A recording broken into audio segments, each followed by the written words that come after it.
Bueno, muy buenas noches tengan todos ustedes. Estamos muy contentos hoy porque iniciamos el ciclo 2018 de este proyecto Filosofía en el Fondo, que inició en 2005 y desde entonces no hemos parado. Filosofía en el Fondo es un proyecto interinstitucional que básicamente consiste en la organización de ciclos de conferencias con un tema. Hay un ciclo anual.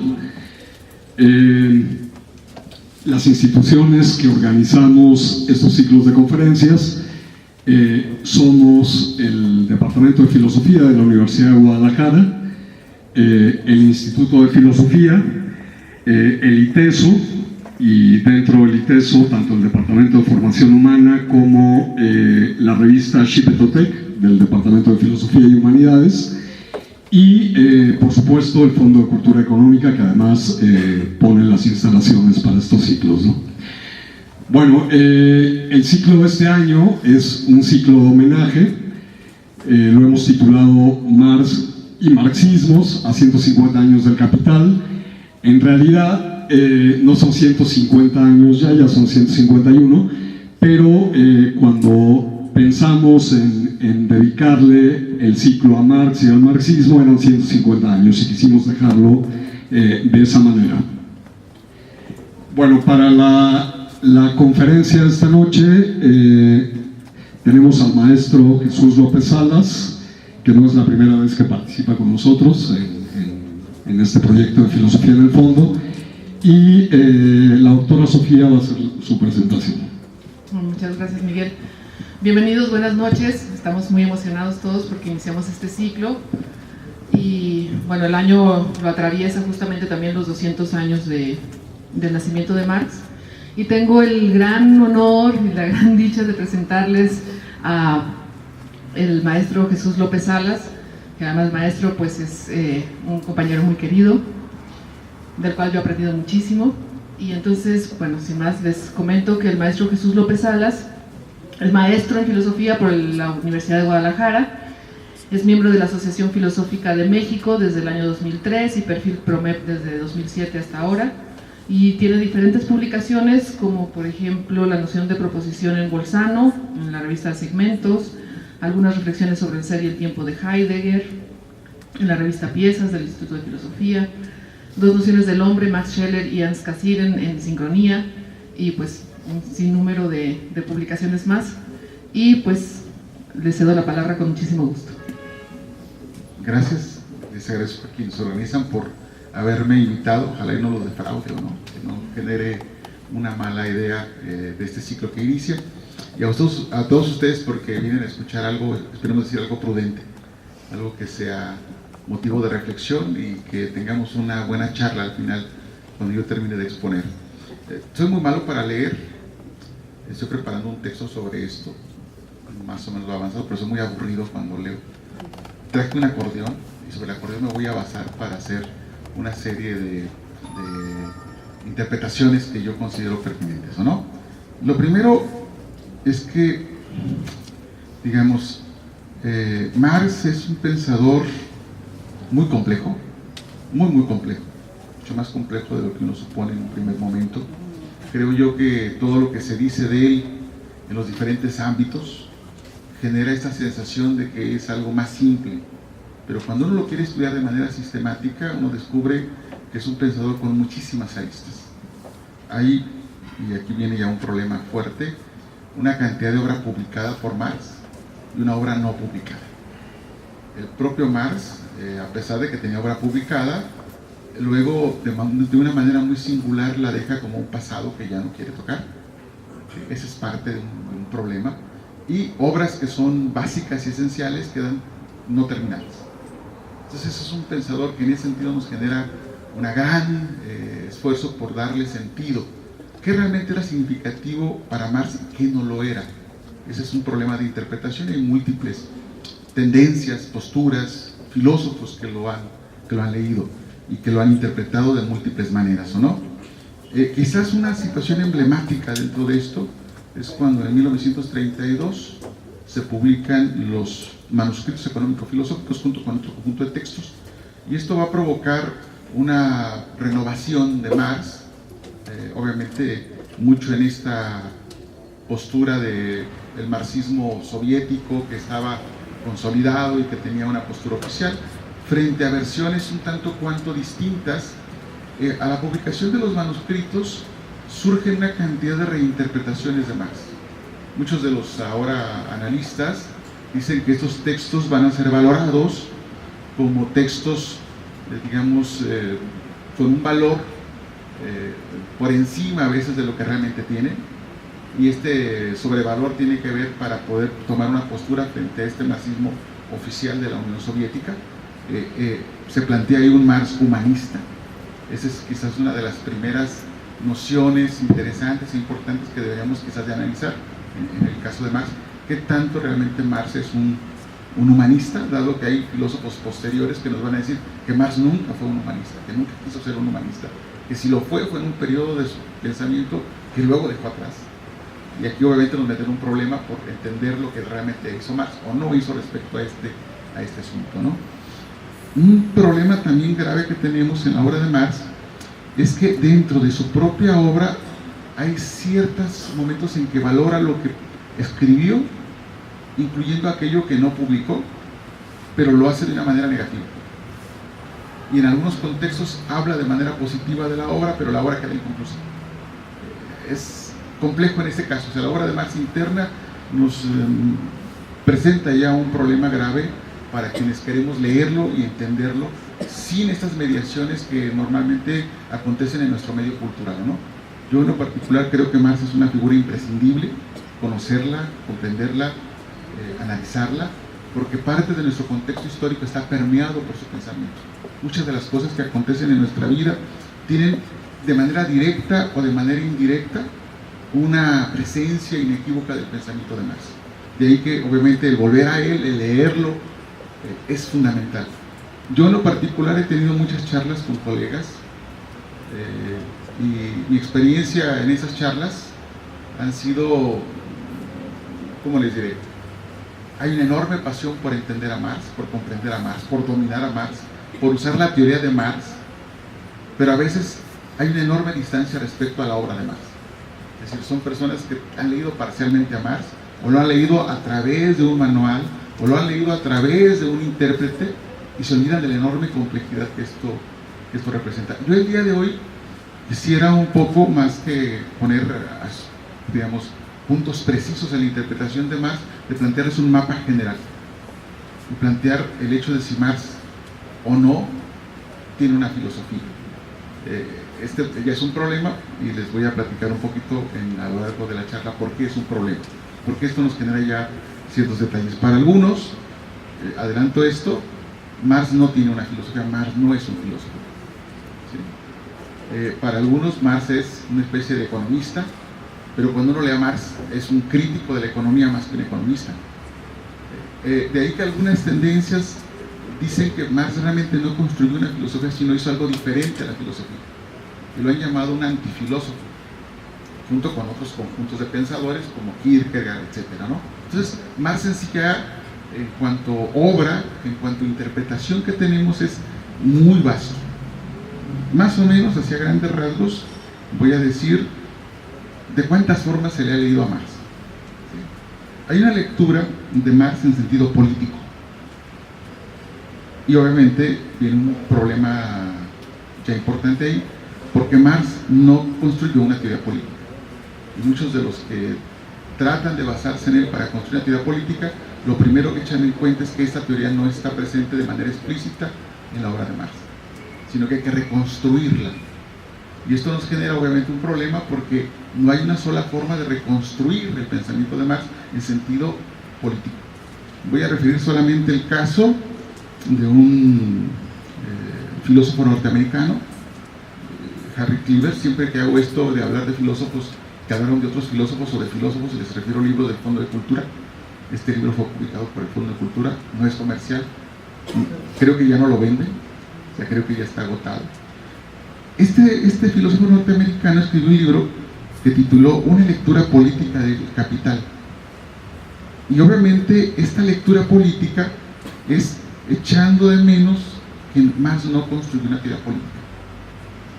perdón si estoy invadiendo las conferencias que van a venir, pero creo que es para mostrar cómo ese panorama complejo en la obra de Marx. ¿Cómo él hace esta lectura política del Capital? Es una obra en donde Marx despliega todo un aparato conceptual y de rigor argumentativo inigualable. O sea, me parece que es una obra soberbia dentro de las creaciones humanas, es una de las obras ejemplares, una obra que no está concluida, que Marx no termina y deja muchos apuntes para un segundo, un tercer volumen, un cuarto volumen, ¿no? Y que cada lectura de esos nos representa una reelaboración y reestructurar. ¿Qué dice este señor Cleaver, un norteamericano que está pensando en hacer política al interior de Estados Unidos desde marzo, ¿no? Y que hay que construir una teoría política y un proyecto político? Él supone que los obreros, en tanto que trabajadores y creadores de riqueza, lo que crean es valor de uso. Voy a poner un ejemplo. Tengo aquí un vaso de agua y tiene para nosotros una enorme utilidad, dado que es fundamental para poder vivir. Tengo que consumir agua. El costo que representa el agua es traerla aquí, purificarla. Eso para él le parece lo más natural y lo más humano. Es como algo que acontece de manera, digamos, natural en el proceso de la vida. Eso no está sujeto a un modo de producción, a un tipo de sociedad organizada bajo un esquema de producir y vender. Aquí este señor Cleaver supone que el capitalismo construye un nivel plus sobre el agua, en tanto que la pone como valor de cambio. Y dice, el capitalismo genera, en ese sentido, necesidades que no tenemos. El capitalismo, si algo caracteriza el capitalismo de acuerdo a esa perspectiva, es que nos genera una necesidad que no es propiamente básica ni necesaria para la vida. ¿Qué pasa con el agua? Pues me la embotello, ¿no? Y me dice que la tengo que tomar ultra purificada. Y me genera una necesidad que no tenía antes y que ahora requiero de consumir esa agua ultra purificada para poder satisfacer una necesidad que antes no tenía. En este caso hay más elementos, muchos más elementos que él pone como ejemplo, pero los quiero poner. Por ejemplo, estudios que hoy se hacen en la economía, que es muy interesante y que podríamos entender más esta idea de Marx. En la India, Martha Nussbaum refiere estudios que se hacen sobre la economía y habla, por ejemplo, qué hace una persona de bajos recursos en la India cuando se incrementa su percepción mensual o semanal o quincenal, como ustedes quieran poner. La persona que antes consumía proteína, carbohidratos, etcétera, etcétera, deja de consumir esos carbohidratos en la forma en que los compra para comprar, por ejemplo, carbohidratos más caros. ¿Sí? En lugar de comprar el kilo de azúcar, por ejemplo, voy a poner un caso nuestro, compra la Coca-Cola o el gansito. ¿Es necesario comer un gansito, un pastelito para la vida? No, sin embargo la persona sustituye ese ingreso extra, plus que tiene, por algo que realmente no necesita, pero que el capitalismo le ha creado como forma. Bueno, lo que hace este señor Cleaver es proponernos una resistencia a esta forma de consumo, es decir, como racionalizado. Dice, si los trabajadores, los obreros, se apropiaran de alguna manera de los medios de producción, tratarían de satisfacer las necesidades básicas sin esta creación de esta necesidad inútil y necesaria. Voy a ponerles un ejemplo que acabo de ver en la televisión, donde se refiere el caso de la producción de postres, ¿sí?, de alta repostería, en donde se fabrican chocolates, pero chocolates que están fuera del alcance del promedio de las personas, ¿no? Un chocolate que vale 500,000 pesos, que es un zapato diseñado muy bonito, perfecto. Obviamente, si nosotros sabemos cómo son las muscas, las células gustativas de la boca y del olfato, etcétera, de la vista, nos damos cuenta que es limitado lo que podemos disfrutar como exquisito. ¿Qué tiene de extra eso? Bueno, quizás la distinción que representa para una persona el poder comprar ese producto y que otra persona no lo pueda comprar. ¿Sí? Eso le da como una satisfacción muy, muy singular. Pero en el caso de Marx, él participa en muchos movimientos políticos. y crea textos ad hoc a esas circunstancias y esos momentos. Cuando redacta junto con Engels el manifiesto del Partido Comunista, trata de darle un sentido a los movimientos obreros para que tengan una idea de cómo conducirse en ese momento bajo esas circunstancias. Luego volveré sobre este asunto que es interesante. Cuando hace el programa de Gotha, ahí es cuando la socialdemocracia alemana toma una serie de decisiones que Marx no aprueba del todo y hace una crítica a este planteamiento. Pero a pesar de que Marx tiene estos textos y estos escritos, lo que refieren las personas que tienen necesidad de crear un proyecto político basado en el marxismo es que hay una ausencia. Y entonces muchos de los teóricos de Marx, a lo largo de la historia, han venido tratando de crear un proyecto político. Podemos citar muchos textos que se han escrito en ese sentido. Obviamente son textos que se basan de alguna forma en frases sueltas, en circunstancias en las cuales Marx reflexionó para tratar de darle sentido a un proyecto actual político. Yo creo que una de las tareas importantes para quienes militan dentro de la izquierda y dentro de eso es repensar a Marx para tratar de construir un proyecto siguiendo ciertos lineamientos. Pero voy a hacer más complejo el asunto. ¿Por qué es más complejo esto? Bueno, porque a Marx se le ha leído también como teólogo. Es algo extraño. O sea, no voy a citar, voy a poner el caso de Dussel nada más. Acaba de publicar un libro que no es nuevo, un libro que había publicado antes en Venezuela y ahora lo vuelve a reeditar siglo XXI, que se llama Las metáforas teológicas de Marx. Creo yo que Dussel, con toda la intención de ser un buen, digamos, hombre congruente con sus creencias religiosas y obviamente como una prioridad combatir la pobreza y las injusticias que se ven en el mundo, creo que hay una sobreinterpretación de Marx. Revisa desde los elementos de formación de Marx cuando va a los niveles básicos y descubre que es alumno de teólogos pietistas. Y obviamente va analizando cómo Marx se apropia de esta idea de descalificación de la injusticia moral dentro del hombre concreto. ¿Sí? Y por lo tanto, para Dussel, es como que si Marx estuviera escribiendo tras bambalinas de su obra una teología que él lo quiere reactualizar en el caso de América Latina. Si algo tenemos que decir respecto de esto, es que yo creo que esta buena intención de Dussel, que me parece a mí encomiable, ¿sí?, es falsa respecto de Marx. Es decir, esto no descalifica lo que Dussel hace, ¿correcto? Solamente dice que si quisiéramos aplicarle con rigor el análisis a lo que está diciendo, a lo mejor no pasa la prueba. Sin embargo, le es un buen pretexto a él para poner varios problemas sobre la mesa que me parecen a mí significativos, ¿no? Esta idea es muy cercana a entender a Marx como un humanista y por lo tanto a creer que la crítica que hay que hacer al capitalismo es una crítica más moral, más cultural, ¿sí?, que es una forma de entender a Marx, de interpretar a Marx y quizás de orientar un cierto proyecto político, ¿sí? Quizás lo más reprochable aquí es que el capitalismo es desvergonzado, descarado, cínico, ¿sí? O sea, y por lo tanto hay que basar eso. Marx tuvo un periodo en el cual esta tesis más o menos la mantuvo y luego posteriormente ya no lo hizo. Este periodo es el periodo de juventud de Marx y aquí viene una discusión muy interesante, es donde algunos de los intérpretes dicen Marx no era Marx, o sea, es un pensador diferente al que nosotros luego vamos a conocer en todo este bagaje filosófico.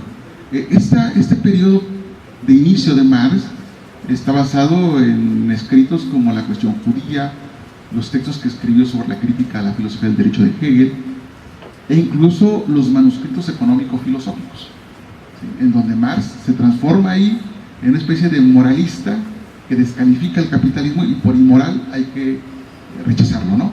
Hay que dejarlo fuera. Esta interpretación es muy común a muchos marxistas. Por lo regular uno lo encuentra más en la calle, en la cotidianidad, en la indignación que nos causa las injusticias. Eso es lo que nos mueve a luchar en contra del capitalismo. Hoy, por ejemplo, los partidos de izquierda en México están diciendo que lo grave es la corrupción y por lo tanto es una cuestión moral. Yo no digo que eso no sea descalificable, correcto, que no sea una buena opción, pero es una de las primeras vertientes que tenemos y que está basado sobre todo en estos primeros escritos de Marx. Bueno, paso a otra parte. a Marx se le ve también como un creador de una teoría económica. Viene también aquí un pequeño problema porque Marx realmente no crea o no quiere construir una teoría económica, aunque termina haciéndolo. Y aquí viene la parte quizás compleja de explicar en Marx, ¿no? ¿Por qué razón? Porque Marx lo que quería era probar que la teoría económica creada por los grandes cerebros era una ideología para justificar un orden de cosas. Y todos los estudios que tienen que hacer es para falsear ese tipo de información que Adam Smith, David Ricardo, etcétera, y todos los fisiócratas habían construido en torno a establecer un orden de alguna manera social bastante claro y nítido, ¿no? Para algunos entonces Marx, y en el caso por ejemplo de Althusser, así lo ve, Marx es un científico antihumanista, pero no es una cuestión moral, sino es una cuestión de que el propio capitalismo de manera estructural es una forma de organización que tendrá que ceder a otra forma de organización, que está en implícitos contradicciones, desfases, etcétera, etcétera, y por lo tanto que Marx va a construir toda una teoría científica para esto. ¿Sí? Y aquí viene un problema que ya nos invita a nosotros a reflexionar y a pensar. Si Marx es un antifilósofo, entonces la filosofía que él estudia, con la cual él está relacionado, que es toda la izquierda hegeliana, y que la figura más importante es Feuerbach, es una ideología. Y aquí viene una palabra compleja para nosotros, porque ideología en Marx solamente la usa para descalificar una postura de la clase dominante. Sin embargo, algunos marxistas posteriormente van a hablar de la ideología del proletariado, como que si fuesen dos luchas de dos visiones del mundo. Para Marx no es una lucha de dos visiones del mundo, es una visión errónea, enajenada, alienada, que está soportada y llevada a su máximo esplendor en estas filosofías idealistas y materialistas de los hegelianos de derecha y de izquierda, ¿sí? Frente a una realidad que está ahí frente a nosotros y que hay que pensarla tal cual es, tal como está ahí, en sus contradicciones, tal como se nos manifiesta. Por lo tanto, Marx sería un antifilósofo en ese sentido. Sería un pensador que no está haciendo una filosofía, sino está desenmascarando formas erróneas de ver el mundo. Ahora, ¿cómo a un ser humano se le ocurre pensar falsamente el mundo?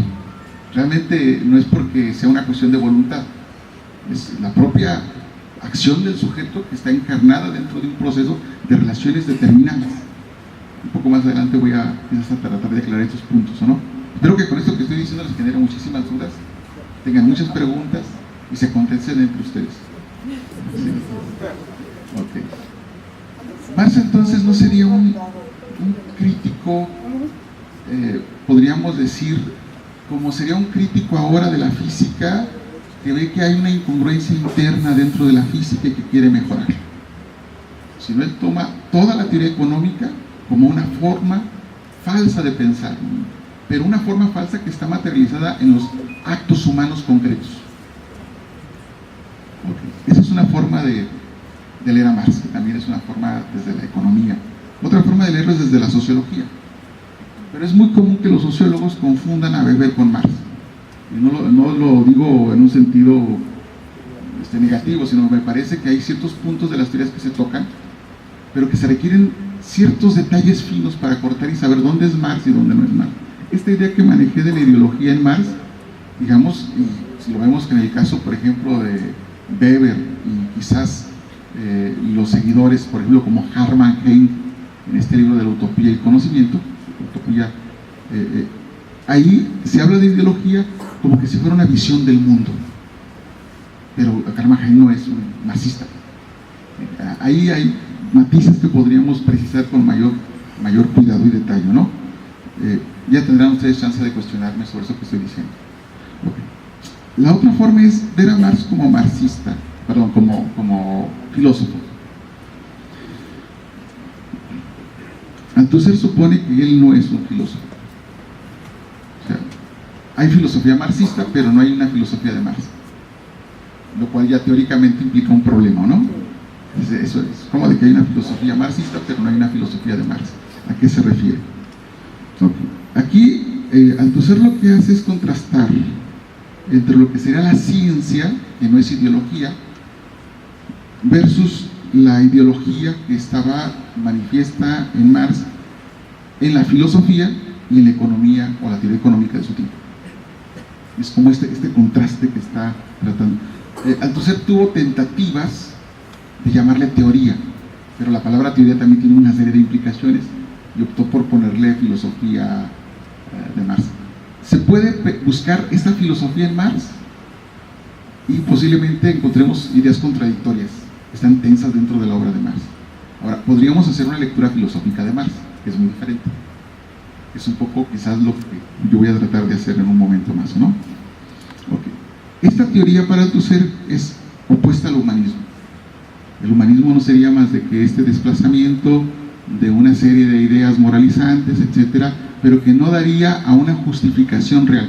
Y aquí viene un problema para los teóricos del marxismo y quienes nos interesa ver esto. Hay una tensión entre crítica y ciencia.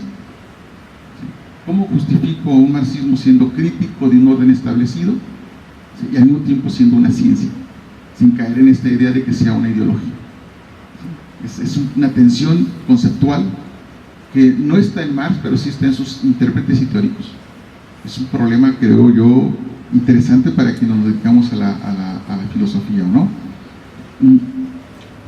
¿De qué manera se le ha leído filosóficamente a Marx? Ya no hablemos de la obra de Marx, sino de cómo lo han leído. Ya hablé de Althusser, ya hablé de un... Ahorita voy a volver a este punto, pero desde una perspectiva distinta. Primero, la primera lectura que hay de Marx es como un teórico político. Y es hasta que aparece la obra de Lukács, Historia y Conciencia de Clase, por ahí como el 22, 23 del siglo pasado, que comienza a pensarse a Marx como filósofo. En esta obra se va a ver una eclosión importante de lecturas de Marx. La primera lectura que se tiene es una lectura epistemológica. Es como que si Marx hubiese sido una especie de revolucionario en el campo de la epistemología y nos propusiera una epistemología diferente a las anteriores. Esta idea del Marx epistemólogo está en el primer Lukács, en la Historia y Conciencia de la Clase, hasta el Lukács de los años 60. El Lukács de los años 60 va a pensar que la transformación teórica profunda de Marx no es epistemológica, sino ontológica. Es una lectura completamente distinta. Una de las grandes obras de filosofía que no tenemos en español, más de un pequeño texto que se ha sido traducido, son los 4 tomos de la ontología de Lukács, donde hace esta lectura de Marx, ¿no? ¿Quién más ha pensado en términos epistemológicos a Marx? Lukács, el primer Lukács, Lucian Goldman, que es seguidor muy cercano de Lukács en esta primera etapa, Horkheimer, cuando era director de la Escuela de Frankfurt, recibe a Marcuse, que viene de ser asistente de Heidegger, que trae una lectura de Marx ontológica, y él le obliga a abandonar esa postura. En los años 60 a Marcuse, Karel Kosik le recuerda esta primera etapa de su desarrollo filosófico y le dice que por qué no siguió en esta comparativa Marx-Heidegger. Y obviamente Marcuse le dice que Heidegger está muerto, no más. Entonces hay una postura al interior de cada uno de los filósofos muy tensa. Por ejemplo, Althusser supone que hay una transformación epistémica en Marx, que pasa de la ideología, de las formas falsas de ver el mundo, a la ciencia. Hay una escuela italiana que nosotros conocemos poco, sí han circulado textos, pero es poco conocemos, la escuela de Della Volpe, Galvano Della Volpe, de Lucio Coletti. Para nosotros es más cercano Umberto Serroni, un teórico de la política que es parte de esta escuela. Ellos suponen que la obra de Marx es ciencia y que la transformación epistémica de Marx es epistemológica y por lo tanto científica. Dentro de esta lucha está obviamente el papel que guarda Hegel respecto de Marx. Para algunos Marx es anti-hegeliano del primer momento al último. Nunca fue hegeliano, nunca aplicó este método que, aunque metafóricamente está referido a la obra permanentemente de Marx, era para hacer como una especie de, podríamos, de ironía, así lo ven ellos. Pero realmente Marx nunca tuvo un nexo con Hegel. Dice Lucio Coletti que es más bien cercano a Kant, es un kantiano fictiano, ¿sí? Pero nunca un hegeliano. Dice Luis Althusser es más bien spinoziano, es más bien seguidor de Montesquieu, es más bien seguidor de Maquiavelo, ¿sí? Pero no de Hegel. Hegel no es. En cambio, El campeón de esto es Lukács, toda la escuela de Frankfurt, que supone que hay un nexo muy fuerte con Hegel. Una obra fundamental también de nuestro pensamiento, la dialéctica negativa de Adorno, es una lectura ontológica. Es muy interesante estos planteamientos que tenemos. Entonces, nuestro Marx es muy complejo, como ustedes pueden ver, ¿sí? Muy, muy complejo. Bueno, ¿qué voy a hacer yo? Me voy a atrever a decirles lo siguiente, lo que yo creo que es la filosofía de Marx. Y ahí creo que sí pueden culparme, ¿no? Hay 5 tesis que tengo que referir de Marx y su idea de lo que es el materialismo histórico. Digamos, si hacemos este corte, materialismo dialéctico, materialismo histórico, podríamos decir que el materialismo histórico nace en esta crítica que él va a dirigir de manera muy consciente a Feuerbach. Él comparte una idea con Feuerbach, esta idea que tiene Feuerbach de reducir estas creaciones del pensamiento humano. En este caso él está pensando en estas visiones teológicas de Dios, etcétera, como creación de esta criatura humana finita y mortal. Supone que se da este proceso de invertir las características que tiene el hombre concreto de carne y hueso en las que posee este ser divino, ¿no? El hombre es mortal, Dios es ¿qué? Inmortal. Él es finito, infinito. O sea, cada característica humana invertida, que de acuerdo con eso seguiría como esta tendencia que se ha manejado a interpretar a Marx, de que Marx lo que hace es invertir el método de Hegel, ¿no? Parece que el que hace eso es Feuerbach, ¿no? En ese sentido, Marx lleva más allá esta tesis de Feuerbach, mucho más allá. Les leo una idea de Goldman, de Lucien Goldman, en la cual define lo que sería el materialismo histórico. Dice: el materialismo histórico es el íntimo vínculo que une la conciencia con la realidad económica y social, y sobre el hecho de que ninguna idea, ningún sistema teórico, ningún modo de pensamiento existen en forma autónoma y no pueden ser comprendidos válidamente sino vinculados de manera estrecha con las condiciones históricas y transitorias en que viven los hombres que las elaboran y las integran como parte, solo como parte, sin embargo, de su existencia real y concreta. Eso es, si alguien construye una idea, el teórico del materialismo histórico tendría que mostrar cómo esa idea emerge de esas condiciones concretas de existencia de la persona. No hay otro origen. En esa idea es cercano a Feuerbach Marx. Y dice sus comentaristas que en estos textos de la ideología alemana está en el capítulo sobre Feuerbach perfectamente bien desarrollado esta idea, ¿sí? Que obviamente ha tenido una serie de usos diversos y bastante interesantes, pero hay diferencias con Feuerbach, ¿sí? Otra tesis que está asociada a Feuerbach es que él supone que los hombres que existen realmente existen por una cuestión de fraternidad humana. Entiéndase que es esta idea que está de moda con Levinas, con Dussel, de yo, tú, el otro, la otredad. O sea, Feuerbach supone que el vínculo entre los seres humanos es esta afectividad, ¿no? Pone como ejemplo la familia. Y lo que más le va a criticar es una familia, dice, idealizada. Lo que existe es el hombre concreto que va a la fábrica, trabaja 8 horas, regresa, compra lo que requiere, no le alcanza, etc. Es esa realidad concreta, singular, fundamental de existencia. Es aquí donde surgen esas pequeñas grietas que les comentaba yo entre este Marx humanista y este Marx científico dentro de las posibilidades. Hay una existencia concreta. A mí se me puede ocurrir, por ejemplo, en este momento, no sé, creer que me voy a ganar la lotería. Y alguien pregunta, ¿por qué? Pues porque tengo una necesidad económica, ¿no? Y quizás la única alternativa que tengo en la vida es un golpe de suerte. Como el coronel no tiene que le escriba con el gallo, ¿no? Espera que el gallo gane la pelea para poder tener condiciones de vida. A lo mejor mi única alternativa, mi única condición de pensamiento que tengo es esa, y está reducida a las condiciones concretas de existencia. Aunque pueda parecer como muy abstracta y descontextualizada, y decir, voy a comprar un boleto de lotería. ¿Sí? Parece como que sin sentido, como un acto de libertad. Pero realmente hay una serie de condiciones que me llevan a eso, ¿no? Creo que puedo mejorar económicamente, pero la única alternativa que tengo es esa. ¿sí? A pesar de que el capitalismo me ha prometido muchas cosas. Decía un economista, veía una nota muy singular, el 90% de las personas que nacen pobres mueren pobres, no importa lo que hagan, el esfuerzo que pongan, la capacidad que desarrollen, la habilidad, lo que estudien, van a morir siendo pobres, ¿sí? Y el 90% de los ricos, claro, es una exageración, no es así, ¿o no? El 90% de los ricos van a morir ricos, no importa lo que hagan, lo estúpido que sean, lo torpes, lo ineptos que sean, se van a ser ricos. Es decir, no hay esa movilidad que aparentemente el capitalismo nos ha prometido, ¿no? Hay una serie de condicionamientos históricos concretos. Les voy a poner un ejemplo de esto.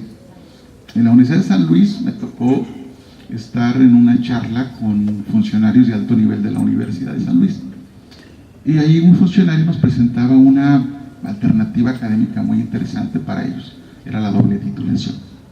Y hablaba obviamente de que un estudiante de ellos se titulaba de la Universidad de San Luis y de una universidad extranjera.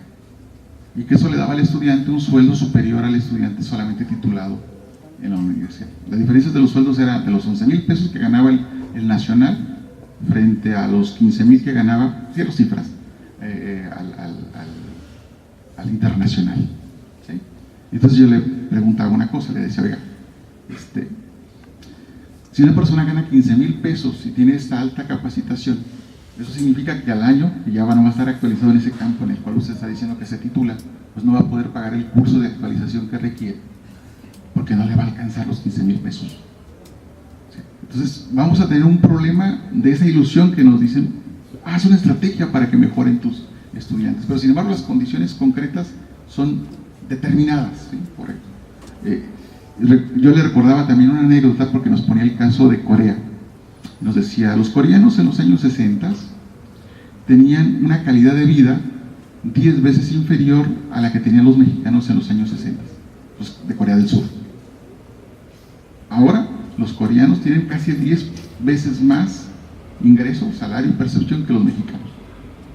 Y él decía, lo que pasó es que ahí revolucionaron los procesos de formación y capacitación. ¿Sí? Por lo tanto, los coreanos son mano de obra mejor capacitada. De ahí que una persona con mayor capacidad tenga mejor posibilidades de empleo. Yo recuerdo que un profesor francés que nos acompañaba ahí en filosofía hace algunos años, por ahí debe de andar en la vida, ojalá y que con salud. Él nos ponía un ejemplo muy concreto, no el caso de Corea, pero el otro del caso coreano.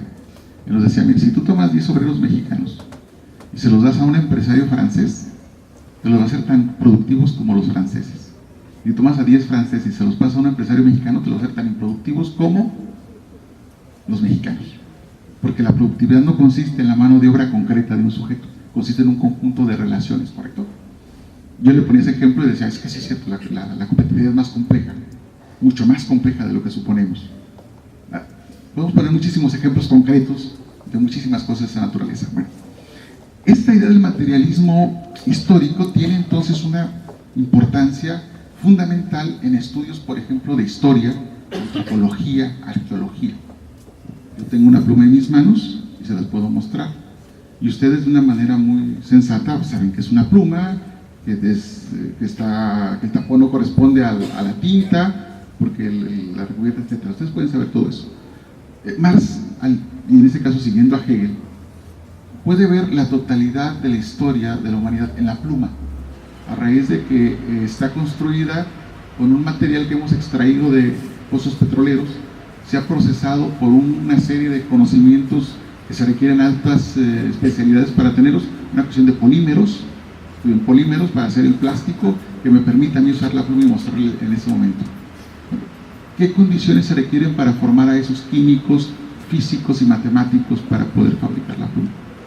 A pesar de que aquí no está contenida, ¿sí?, esa historia de manera obvia, está contenida de manera implícita.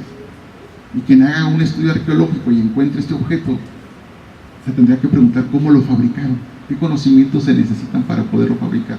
Nos daremos cuenta que este objeto tan simple que está en mis manos es producto de un conjunto de relaciones que están dadas a lo largo de un proceso muy complejo y que viene a sintetizarse en el objeto que está en mí.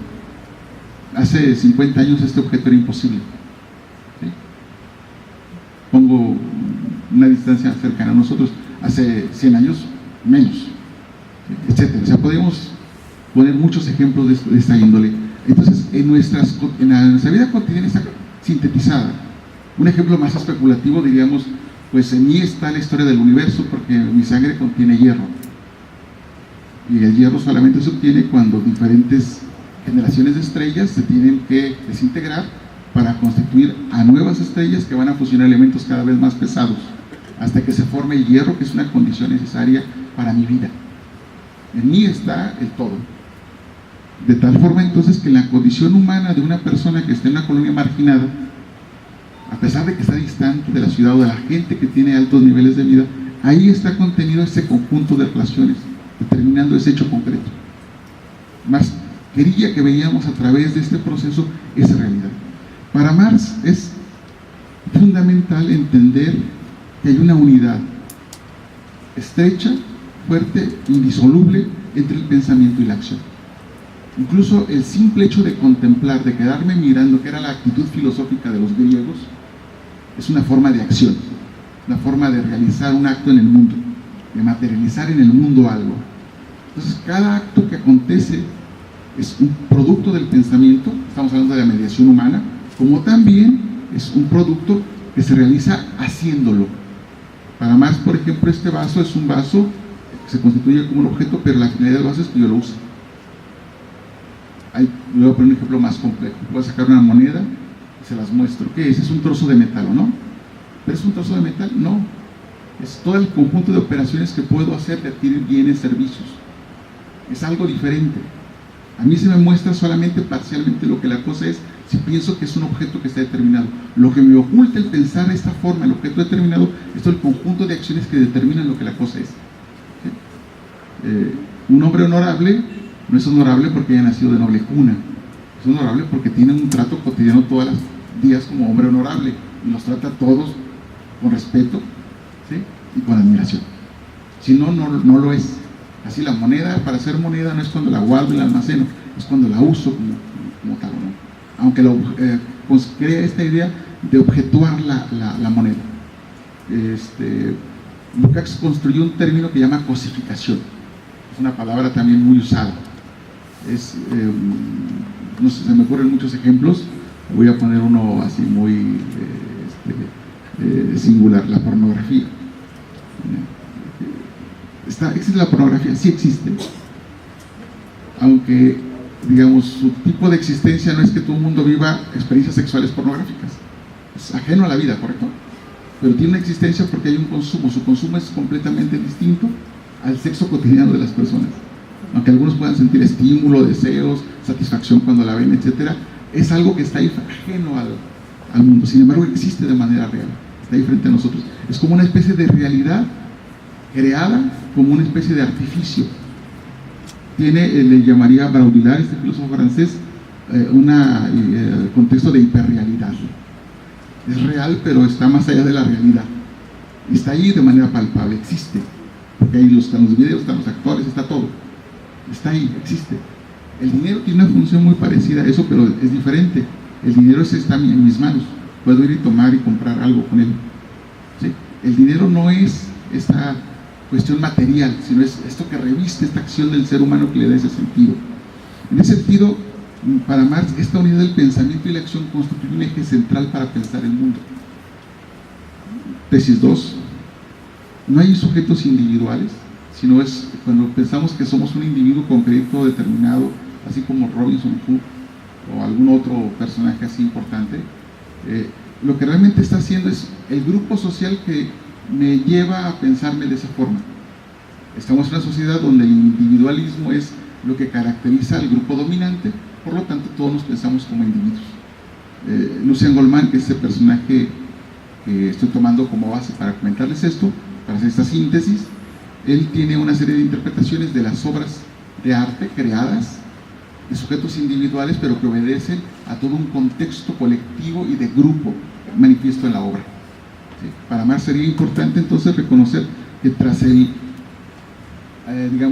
la aspiración individual se esconde una serie de deseos del grupo social al que pertenecemos. ¿Sí? Visto a la moda, pero no porque yo tenga ese gusto a la moda, sino porque el grupo social al que pertenezco o al que creo pertenecer tiene esa tendencia. busca eso.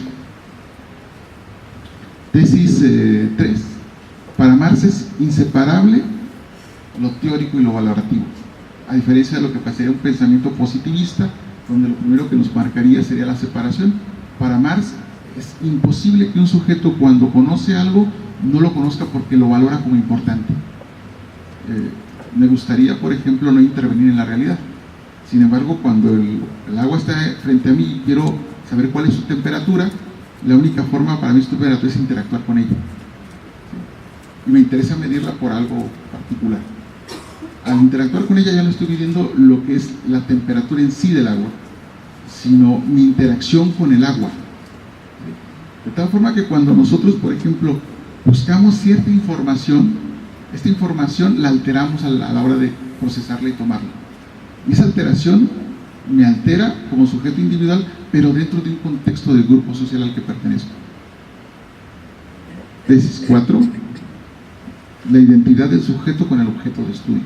Para Marx, cada vez que yo pienso, por más que me quiera zafar, quiera irme, siempre estoy dentro de un contexto de grupo social, dentro de una sociedad determinada de relaciones concretas. La última tesis, la tesis 5, sería entonces esta idea de la totalidad y la parte.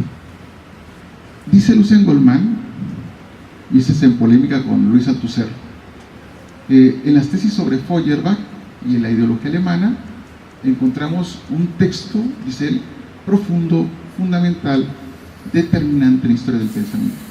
Ahí hay un giro epistémico que Marx realiza a toda la historia de la humanidad. Dice, esas tesis y esa obra se tendrían que leer a la altura, dice él, de la crítica de la razón pura, del discurso del método y de obras de ese nivel. Para él sería una transformación profunda en donde Marx tendría una serie de planteamientos nuevos que hacernos. Vuelvo a repetir, esto no es lo que dice Marx, esto es una interpretación sobre el pensamiento de Marx, es una lectura filosófica de Marx. Desde luego que ustedes van a tener opiniones bastante interesantes sobre esto, ¿no? Parte de esa problemática de discutir a Marx está en esas tesis aunadas a un método, a una forma metodológica. La parte donde se discute más esta parte metodológica tiene que ver con la noción de totalidad. ¿Qué entendemos por totalidad? Está de moda la palabra de totalidad en varias metodologías de diferente tipo, la teoría de sistemas, el estructuralismo, etcétera. Es decir, podríamos encontrar, pero no se entiende por totalidad lo mismo. Para el caso de Hegel, la noción de totalidad estaba asociada a formar un todo en una oposición de contrarios, donde esta unidad de contrarios obedecía a una síntesis que generaba una nueva realidad, ¿sí? A un proceso en el cual se saltaba otra realidad, ¿no? El caso de Althusser, ¿cómo interpreta este método? Él habla de una contradicción no determinada. Él es un estructuralista y ve, por lo tanto, la noción de cómo se arma el sistema de una forma completamente distinta. Para él son una serie de operaciones las que constituyen el capitalismo como tal, y por lo tanto hay contradicciones, pero no es una contradicción en sentido dialéctico. Esos son como matices finos en esas discusiones metodológicas que se han tenido a lo largo de la historia. Voy a pasar a otro punto que tampoco a lo mejor ya me compete, pero me siento obligado a tratarlo, porque Marx es un crítico del capitalismo. Quizás como ningún otro teórico, ha volteado y se ha hecho preguntas muy interesantes que sería importante repensarlas. Voy a utilizar el esquema de Hannah Arendt un poco para plantear esto, ¿no? No refiero a Hannah Arendt, solamente digo para quienes luego me quieran hacer algún comentario o crítica respecto de esto, ¿no? Hannah Arendt habla de la labor como parte de esta condición humana. La labor es nuestra condición de animales. En este caso estaría muy cerca al teórico de la política, Cleaver, que diría: los hombres, antes que cualquier cosa, nos interesa los bienes de uso, o sea, las cosas y su utilidad. Por ejemplo, el oxígeno que estoy respirando no me cuesta ningún trabajo porque está en abundancia en torno a mí, ¿no? El agua ya cuesta porque hay que traerla, pero no me interesa como algo diferente al consumo que voy a hacer de él o al oxígeno que voy a respirar. Es como parte de eso. Los seres humanos a lo largo de la historia nos hemos organizado de formas distintas para traer esos bienes que necesitamos para la vida. A esas formas ordenadas, organizadas, Marx le llamó modo de producción. La forma en que tomamos de la naturaleza algo y lo convertimos en un bien. Ese modo de producción implica la destreza del artesano, la capacidad, la habilidad. Ahora está de moda las competencias, ¿no? Se habla de esto. El sujeto tiene que ser competente, habilidoso, creativo. Y por otro lado, la forma en que nos organizamos socialmente para distribuir la riqueza. Es una combinación muy singular de esos elementos. Bueno, el capitalismo, a diferencia de otros modelos que Marx plantea, como el feudalismo, el esclavismo, el capitalismo está comprometido con un crecimiento constante y sostenido. Muchas de las crisis que tenemos nosotros es porque el capitalismo se desarrolla en un sector y esto genera la obligación de que otros sectores se tengan que ajustar y genera obviamente desajustes. El caso, les voy a poner un caso, el caso del petróleo. Ustedes recuerdan que estaba a $130 el barril, y de repente se bajó como a $30. Eso fue una caída. Obedece a que los norteamericanos pusieron en marcha una tecnología para extraer petróleo a grandes profundidades, lo cual hizo que el petróleo estuviera en abundancia y por lo tanto que el mercado fuera invadido por un petróleo más barato. ¿Qué provocó eso? Pues un montón de desajustes en todos los procesos económicos. El desarrollo de las fuerzas productivas de manera necesaria provoca crisis. De ahí que algunas personas que lo ven desde otro ángulo suponen que es la muerte del capitalismo, cuando realmente es la renovación del capitalismo. Es el proceso donde el capitalismo se fortalece, genera nuevas formas. Hoy tenemos esos teléfonos que han revolucionado la producción.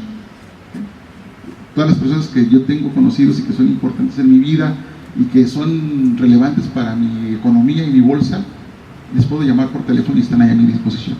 Bueno, no es cierto, miento, pero exagero el ejemplo, ¿no? Están ahí. Eso me permite verlos cara a cara y más rápido. Me facilita el no ir, viajar. Yo recuerdo cuando antes no existían y teníamos nosotros que esperar a que concluyera el día para regresar a casa y que en casa nos dijeran: oye, tuviste 2 llamadas telefónicas, tienes 2 recados. Y en tiempos anteriores, la carta que teníamos que esperar que llegaba meses tarde para hacer una sola operación. Hoy las operaciones las realizamos de manera inmediata. ¿Y esto qué significa? Significa un desarrollo del capitalismo a una gran escala. El punto es, el hecho de que el capitalismo se desarrolle implica que es exclusivo del capitalismo o puede ser una forma más humana, ¿sí?, que nos podemos apropiar evitando algunas cosas que no nos agradan del capitalismo, ¿no? Voy a poner algunos ejemplos.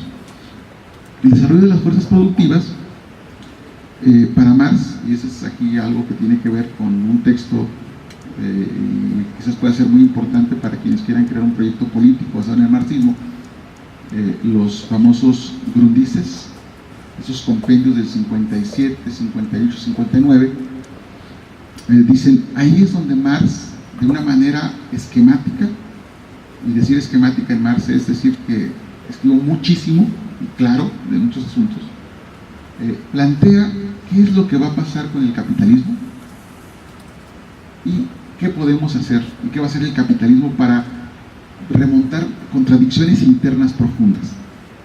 En esos textos Marx analiza una,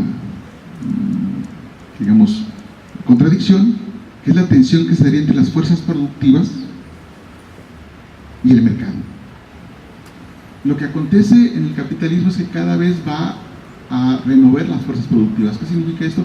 Va a incluir más tecnología, eso Marx le tocó verlo en la revolución industrial, más máquinas, menos hombres.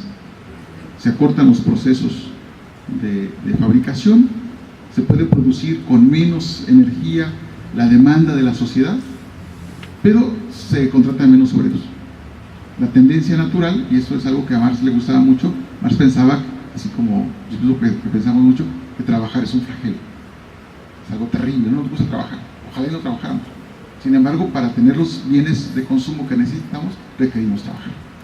El capitalismo es esta forma en la cual revoluciona de manera permanente la fuerza productiva con la intención de reducir las jornadas de trabajo, reducir todo lo que se requiere para producir un objeto. Eso no significa beneficio para el obrero, significa fortalecen el proceso productivo. ¿Qué pasa cuando esté más automatizado el proceso de producción? Obviamente las personas con trabajo dentro de este proceso van a ser una minoría, y el capitalismo requiere un mercado, así como produce requiere comprador y consumidor. De ahí que el capitalismo, una forma de renovarse de manera constante ha sido motivar la creación de nuevas necesidades. Nos genera nuevos productos, nuevas formas, nuevos modelos, nuevos empaques, nuevos esto, nuevo aquello, con la finalidad de que sigamos consumiendo. Pero para poder consumir yo necesito dinero. Si no tengo dinero no puedo consumir. Marx supone que en algún momento este desarrollo del capitalismo, de las fuerzas productivas, va a colapsar el mercado. Y por lo tanto tendríamos que pensar en una organización completamente distinta, ¿sí? Donde racionalicemos los procesos de producción con la finalidad obviamente de satisfacer las necesidades sin sacrificar el consumo de las frutas. Pero no digo cómo va a ser esa organización. Esa es parte de un problema. El otro problema que Marx ve ahí ya es el consumo de las materias primas. Imagínense que estamos usando zapatos, todos solamente bajo el caso de los zapatos. Y una materia prima indispensable para los zapatos, lo voy a poner, es el plástico. No podemos fabricar la suela de que no sea de plástico. Voy a poner un ejemplo así muy artificial, ¿no? ¿Qué va a pasar cuando agotemos el petróleo y ya no podamos hacer plástico? Pues vamos a reciclar. ¿Y qué pasa cuando el reciclado nos lleve a que se reduzca sensiblemente el plástico? Pues vamos a dejar de usar zapatos. ¿Sí? Entonces, obviamente, una parte que afecta al capitalismo tiene que ver con esto.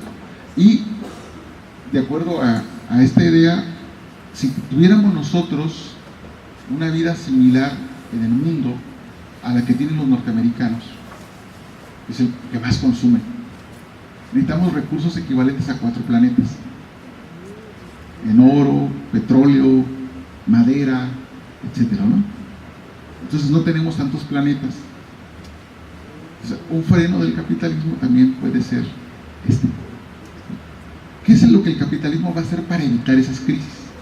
Esa es la parte interesante del texto y donde nos llevaría a pensar qué hacer, como diría Lenin, ¿no? En ese texto fabuloso que piensa obviamente la realidad rusa y qué hacer en términos políticos. Dice, lo primero que va a acontecer es el capitalismo monopólico, donde el monopolio consiste en que lleguen a un pacto, un acuerdo, y que regulen el mercado. Pero este tipo de economía cerrada hacia un producto con un monopolio implica que el capitalismo funcione de manera libre en el mercado, como funcionaría todo de acuerdo con Marx lo estaba pensando en este capitalismo liberal. El resto tendría que funcionar en el mercado libre para que una sola empresa o un conjunto se pudiesen mantener, ¿no? Lo que vemos, por ejemplo, en el mundo es que ahora hay cierto grupo de empresarios que han monopolizado sectores de la producción, llegan a acuerdos y consensos de cómo y cuál es el precio para el producto. Ustedes dirán, es que los norteamericanos nos tienen monopolizados. No, hay mucho monopolio de empresas mexicanas. En el caso de Cemex, Cemex tiene monopolizado el 60% de la producción del cemento en el mundo. Bueno, no hablemos de Televisa y no hablemos de otros. O sea, el capitalismo tiene una cara diferente a la que a veces quienes con buena intención quieren hacer un proyecto, no es esa la lógica que está diciendo. Este mercado, y ese es el punto, nos va creando más necesidades, pero la vida humana, por más horas que tenga, por más días que tenga de vida, es finita. ¿Cuántas necesidades más nos puede crear? ¿Cuántas?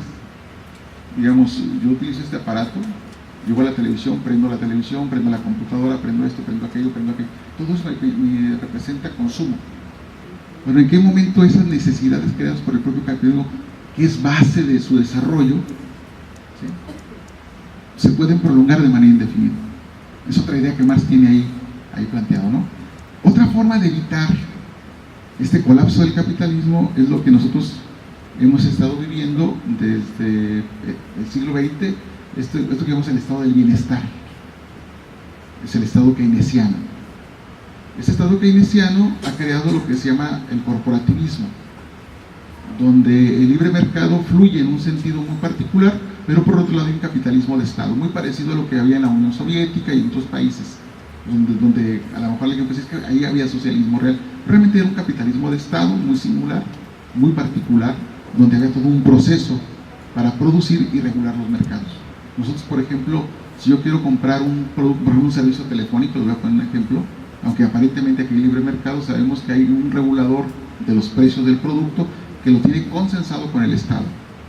De tal forma que yo pago por este teléfono y el servicio que me da como 5 veces más que en Estados Unidos una persona que sí tiene libre mercado en la adquisición de un servicio telefónico. Podemos poner muchos ejemplos. Una forma muy concreta de entender lo que pasa con México y Estados Unidos es revisando solamente los productos y el costo de los productos que nosotros tenemos y consumimos. La sorpresa es que vamos a descubrir que casi todos los productos valen lo mismo. Sin embargo, el sueldo de los trabajadores mexicanos es 10 veces menor. Trump está diciendo que se incrementen los sueldos de los mexicanos, porque el capitalismo norteamericano requiere expandirse, requiere tener nuevos consumidores. Y el mercado más obvio para ellos es el más próximo, que somos nosotros. Pero aquí los nacionalismos mexicanos han dicho que respeten la soberanía salarial de los mexicanos. No sé, son paradojas que tenemos. Nuestro Estado es un Estado, digamos, que ha fomentado el crecimiento de una burguesía, y voy a hacer una crítica, una mentalidad medieval. O sea, nuestra burguesía no está a la altura de la historia y van a luchar por seguir con los privilegios que tienen. No quieren ingresar a esta idea de libre mercado. Cuando Televisa se ha puesto a competir con vendedores de servicios muy parecidos a los de esta empresa, pues hemos visto cómo se viene el derrumbe, el colapso de sus ganancias, ¿o no? Es decir, hay una pérdida básica, fundamental en la riqueza de lo que antes estaban acostumbrados a percibir. A lo mejor a los mexicanos en una primera etapa de revolución social nos convendría un mercado libre. Sería cuestión de pensar esto. Yo quería proponerles esto y quiero plantearlo en sentido de problemas. Si alguien me dijera, oye, ¿qué dijo realmente Marx respecto a lo que tú has dicho? Pues digo, tendría que desarrollar un discurso muy técnico de citas, referencias, para mostrar en qué sentido es coherente y consistente con lo que están diciendo, ¿no? Sé que esto les ha generado muchísimas inquietudes, me gustaría darle tiempo para que me critiquen. Gracias.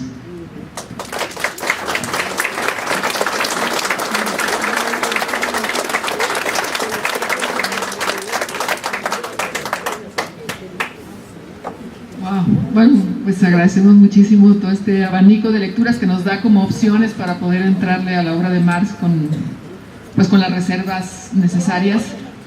Y bueno, a los que venimos después en el ciclo, a mí me toca la última conferencia, y pues ahí sí, pues agradecerle mucho a Miguel de Iteso, que sugirió el título de Marx y marxismos, ¿no? Entonces por ahí pues podemos caber en las diferentes lecturas. Vamos a dar una ronda de preguntas. Son 8:35, les tengo que decir, bueno, tenemos que hacer la rifa todavía y tengo aquí las constancias del ciclo pasado, finalmente, para todos los que asistieron. Están las constancias del ciclo La Mujer en la Filosofía, para que igual si se quieren quedar al final para que las recojan acá con nosotros. Y pues pedirles también que el tiempo no es tan amplio, porque luego las inquietudes son muchas. Hoy el público es maravilloso porque somos bastantes, y entonces bueno, eso, ¿no? O sea, pues medir un poco nuestros tiempos para las preguntas únicamente, ¿no? Porque después da mucha pena cortar porque es mucho el entusiasmo. ¿Se puede pensar a Marx o leer a Marx sin Engels? Bueno, mi punto de vista es que, a pesar de que Engels tuvo una participación muy estrecha en muchos textos, hay intentos por separarlos, ¿no? Yo creo que hay ciertos elementos de Engels que están en la obra que él directamente escribió y que parece como más desfasados del pensamiento de Marx, o sea, son como más aventurados. Eso genera como cierta desconfianza. Es como que si Marx hubiese sido el genio, y que esas así fue reconocido, y el otro hubiese sido el alumno. Aunque yo creo que ahí el proceso entre ambos, y voy a poner un solo caso para hacerlo rápido, el primero que se interesó por la economía fue Engels. Escribió un esbozo de las teorías económicas de Ricardo, Smith y los fisiócratas, que Marx leyó y se entusiasmó, y de ahí surgió ese texto de los manuscritos económico-filosóficos que Marx, junto con la filosofía de Hegel, quiso publicar. Pero yo creo que el pensamiento de Marx era tan, digamos, tan revolucionado que inmediatamente veía que aquel proyecto no tenía el término que él quería, inmediatamente brincaba a otra cosa. Firmó un contrato para publicar ese trabajo, y ahí yo pienso que hay una deuda y que Marx le reconoció de una manera extraordinaria a Engels, y que lo motivó a pensar, aunque la forma y motivo en el cual Engels estaba pensando era un descalificativo moral al capitalismo, cosa que ya no aparece en el Marx posterior. Bueno, yo tengo una pregunta referente a la interacción, que es la propuesta filosófica de Marx sobre la naturaleza, ¿no? La pregunta es si el trabajo acumulado que se genera en las mercancías, en esta etapa del capitalismo y a este nivel de fuerzas productivas, el mismo capital tiene la capacidad de sustituir la fuerza de trabajo con el trabajo acumulado históricamente mediante una serie de algoritmos o esta era de digitalización que permite renovar en sí mismo la propia fuerza de trabajo sin necesidad ya de obreros, pues como nosotros. Bueno, el problema que tiene el capitalismo es que requiere el mercado, y obviamente hay una premisa que me parece muy importante que tenemos que subrayar, y eso no lo dije, lo voy a aprovechar para subrayarlo. Si comparáramos el esclavismo con el feudalismo y con el capitalismo, veríamos, por ejemplo, que el feudalismo es una sociedad totalmente injusta, porque arrebata al trabajador, al esclavo, el total de la riqueza que es producto de su trabajo, y solamente le devuelve aquello que es necesario para la vida, lo básico, no más. Si uno ve el modelo feudal, uno descubre que ahí al obrero, al trabajador, al siervo en este caso, le despojan de una buena parte de la riqueza, pero hay una parte que se le permite que él tenga, que es el Señor le concede eso. Sin embargo, el capitalismo, y esa es la parte compleja para Marx, digamos la pregunta importante, es el capitalismo aparece a los ojos de nosotros como la sociedad más justa. ¿Por qué? Porque es un contrato, cuando se hace el proceso del trabajo, un contrato entre dos hombres libres, donde cada uno de manera consciente firma y se compromete. Corren el riesgo los dos. Uno de ellos, digamos el capitalista, dice Marx, pues contrata al trabajador, pero no nada más le contrata por las horas que va a tomar para el desarrollo del producto, sino que también contrata su creatividad. Y esta idea de la creatividad es lo que tanto nos mueve a suponer que cada vez hemos creado más habilidades, más competencias, etcétera, etcétera, ¿no? O sea, somos cada vez más competentes. Dentro de esto se han desarrollado procesos de automatización que Marx ya los veía en esta sociedad industrial. Para Marx, la siguiente etapa del desarrollo social sería cuando los seres humanos no tengamos la necesidad de trabajar. Sería en ese punto en el cual el capitalismo cedería a una forma de organización social donde la mayoría del trabajo estaría, digamos, soportada por procesos mecanizados. ¿Sí? Marx cree que el capitalismo, al establecer, por ejemplo, mecanismos como el dinero, el valor de cambio del dinero, dice, por primera vez los seres humanos gozan de una condición de igualdad. Y esta igualdad está dada a raíz de que lo que se requiere para fabricar un producto, la cantidad de horas, se puede equiparar con las horas que se dedican para fabricar otro producto, indistintamente de que si es moreno, alto, delgado, digamos, mexicano, ruso, chino, ¿sí? O sea, los productos valen en tanto que se requiere esa fuerza de trabajo para fabricarlos. Lo que el desarrollo tecnológico nos muestra es que cada vez se requiere menos fuerza humana para fabricarlos. La idea de Marx sería que en algún momento este proceso tendría que llegar en el cual la fuerza humana ya no se requiera. El problema es cómo sostener un mercado que sea soportado por el sueldo que ganan los trabajadores, que es el capitalismo. Esa es una de las contradicciones que él ve, ¿no? Creo yo que esto que estoy diciendo es una simplicidad, es una caricatura.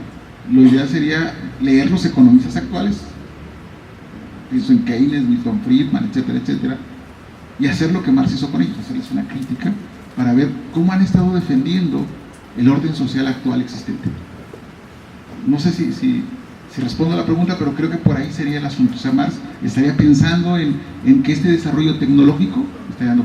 A Marx le toca este siglo XIX que tiene muchas cosas, y es donde por primera vez la industria se da cuenta que la ciencia puede revolucionar y mejorar los procesos de producción, y que el adiestramiento del trabajador puede ser determinante para la fabricación con mayor calidad y con menos tiempo un producto. Entonces, esta lógica en la que hemos entrado parece ser que no tiene fin y que cada vez la exigimos más todos. Queremos más automatización. Obviamente queremos ser también más conscientes. Ahí también se crea una tensión interesante. Perdón. Bueno, mi pregunta va relacionada con lo que nos mencionabas acerca de la relación del capitalismo, de cómo el mismo capitalismo hace que se generen mercancías que no necesitamos o que se generen nuevas necesidades que no teníamos o que no son básicas. ¿Qué relación existe esto con el conocimiento y el desarrollo? O sea, es esta, ¿cómo te lo puedo poner? Es como esta manía del capitalismo de crear necesidades lo que nos está deteniendo el desarrollo que Marx planteaba de que está deteniendo el desarrollo del conocimiento o de la generación de ideas o de la generación del desarrollo en general. Bueno, yo, digamos, lo que entiendo e interpreto hasta el momento es que la sociedad capitalista es la que nos ha permitido alcanzar los niveles de conocimientos que tenemos actualmente, ¿sí? La intervención, digamos, del Estado, en el estado del bienestar, ha venido a frenar mucha de la irracionalidad del deseo privado por la ganancia. Ahora lo que vemos, y eso es algo que a lo mejor es lo que te interesa, es que el estado del bienestar, al ceder frente al nuevo planteamiento de liberar precios, productos, puede ser que el capitalismo desarrolle formas y modos de conocimiento que sean ad hoc para fabricar más necesidades dentro del sector que él quiere, pero no dentro de la ciencia pura. Y lo manifiesto de esta forma. Si uno ve las políticas que tienen las instituciones de educación superior, afortunadamente no todas hacen eso, pero en su gran mayoría están sujetándose a políticas donde la investigación es exclusivamente tecnológica. Voy a decir una cosa que a lo mejor va a resultar, pero si los franceses son los franceses, y los alemanes son los alemanes, y los ingleses son los ingleses, los norteamericanos somos lo que son, no se debe a que saben ensamblar computadoras, sino a que ellos dominan el conocimiento básico para diseñar nuevos conocimientos. Lo que creo yo que podríamos nosotros reclamar es el estudio de los conocimientos básicos, en este caso física, matemáticas, química, biología, filosofía, sociología, ¿sí? Y permitir que los científicos realmente exploren eso. ¿Qué representa esto para nosotros? Dinero. Cada vez que yo logro que un matemático alcance el más alto nivel como país, es porque he invertido miles de pesos en esa persona. Esta idea de la famosa fuga de cerebros tiene mucho que ver con este asunto. Ahora mucha de la investigación está orientada a cuestiones prácticas, ¿sí? Y eso es algo que, esa tensión es, creo, lo que te interesa, y es un problema. El capital, lo único que le interesa es la investigación, que le va a redituar el dinero. Pero el Estado del bienestar vino a frenar eso. Ahora que el Estado cede, a lo mejor vamos a ver cómo se mueven esos intereses muy singulares en esos planteamientos. En síntesis, yo sé que es complicado, es complejo tratar de hacer en todas las interpretaciones que sean de hecho de Marx un entendimiento de lo que fue su filosofía, pero bueno, pues a fin de cuentas es el tema de la conferencia. Tu síntesis, ¿cuál sería? ¿Cuál es la propuesta filosófica de Marx? Yo pienso lo siguiente: Aristóteles es importante no por los escritos de Aristóteles, sino por todas las formas en que lo hemos leído, lo hemos interpretado y lo hemos aplicado. Yo creo que Marx es importante porque puede darnos pista de cómo resolver problemas. Yo, por ejemplo, no inicié con eso porque me hubiera encantado hacerlo, para hacer compatible lo que hace Marx con lo que yo pienso. Para mí el filósofo es aquel que piensa problemas y se formula preguntas sobre los problemas y explora en algunas ocasiones respuestas a las preguntas y argumenta a favor de esa solución. Nosotros por lo general somos malos para dar respuestas. Por lo general la ciencia es mucho mejor, ya lo científicos son mejores respondiendo que preguntando. Yo creo que aquí el caso de Marx será tan grande como nosotros lo pensemos, lo retomemos y usemos como parámetro para resolver problemas. Yo creo que hay cosas ineludibles en el pensamiento de Marx para cualquier persona que quiera tener un conocimiento objetivo de la sociedad. Y es que el sujeto está implicado en lo propio que estudia y que hay un conjunto de valores que lleva consigo cuando estudia ese objeto. O sea, modifica la realidad por el simple hecho de hacerla. La información que yo leo cuando lo hago, a pesar de que yo la quiero hacer de manera objetiva, lo hago desde quien soy, desde mi condición concreta, incluso que puede operar de manera inconsciente en mí. Esa es parte quizás de esta grandeza que tiene Marx para pensar, y que a lo mejor no es la filosofía, sino es una filosofía entre otras, porque yo creo que para que Marx sea grande tiene que confrontarse con las grandes filosofías, tiene que dialogar con ellas, y dialoga en la cabeza de cada uno de nosotros, dialoga cuando tenemos ese tipo de reuniones que nos permiten pensar y reflexionar.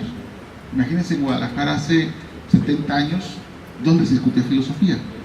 Había zonas, regiones con intereses muy particulares. Hoy tenemos estos foros públicos que pueden verdaderamente engrandecer todo ese tipo de cosas, ¿no? A mí me gustaría dejarlo abierto.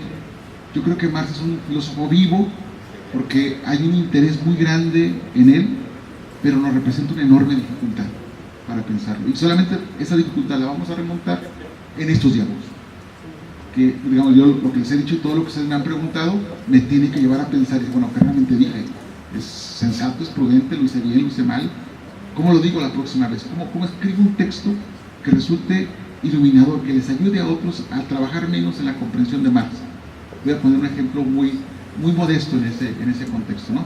Quienes hacen política, pues a lo mejor dicen, bueno, ¿cómo puedo crear una perspectiva realmente de izquierda basada en el pensamiento de Marx? ¿Sí? Que sería algo muy interesante. Eso es lo que yo veo como ausencia a veces en muchos contextos. No sé. Pero pues hay un espíritu marxista que me impulsa a decir este comentario. Bueno, volviendo al tema del feudalismo, donde la esclavitud era absoluta, hoy en el capitalismo se presupone que dos hombres libres entran en un contrato libre, entre comillas, yo creo que diría Marx, porque en este caso pues los capitalistas tienen los modos de producción y pues al trabajador no le queda de otra más que aceptar sus condiciones, y o sea, el supuesto es que dos hombres libres entran en contrato, pero la realidad es que no son libres. Yo creo que desde la perspectiva de Marx la injusticia estaría en que los capitalistas son los que tienen el dinero y los modos de producción y abusan demasiado del trabajador. O sea, ya no estamos hablando de esclavitud ahora en el capitalismo absoluta, pero hay un tipo de esclavitud que a la normalidad de nosotros no lo vemos. Entonces lo que yo le admiro mucho es que en la modernidad nos propió de las categorías para hablar de esclavitud ahora en el capitalismo, cuando esto se ve normalizado.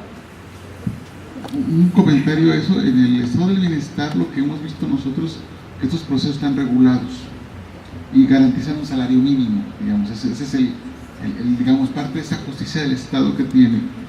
Cuando en el capitalismo, cuando hay un desarrollo natural y digamos, alguien comienza a producir un producto y ese producto es muy exitoso y se vende y quiere producir más, tiene que contratar obreros con ciertas características.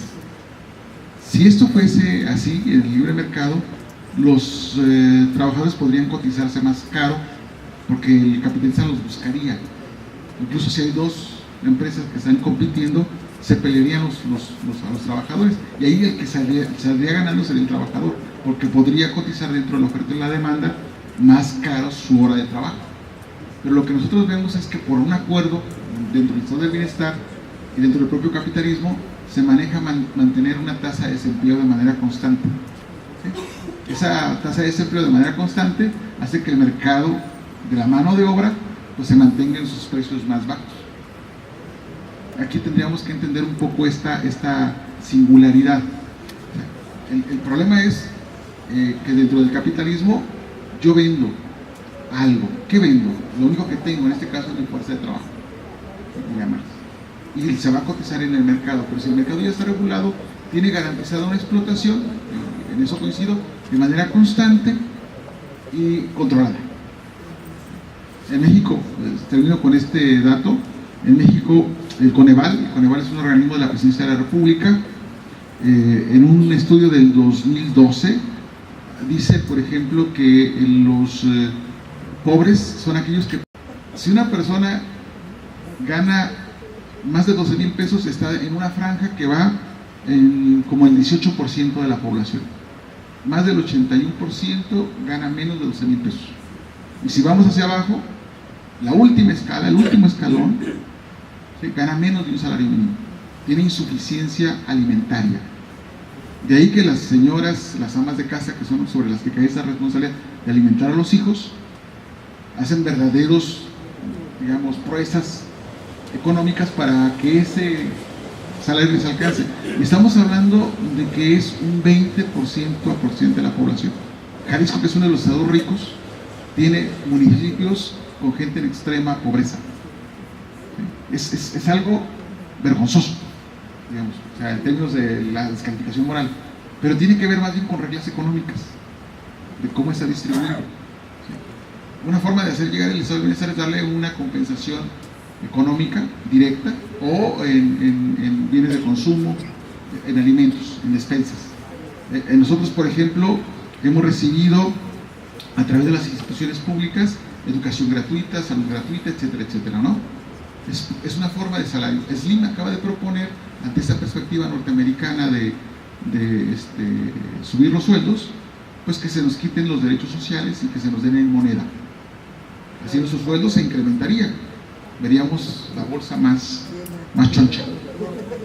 Pero obviamente ya no habría educación pública, no habría... y eso obviamente modificaría las tasas de pobreza y de riqueza. No sé si esa sea una buena alternativa, pero hay un proceso de explotación dentro del estado del bienestar sistematizado, es un capitalismo de estado.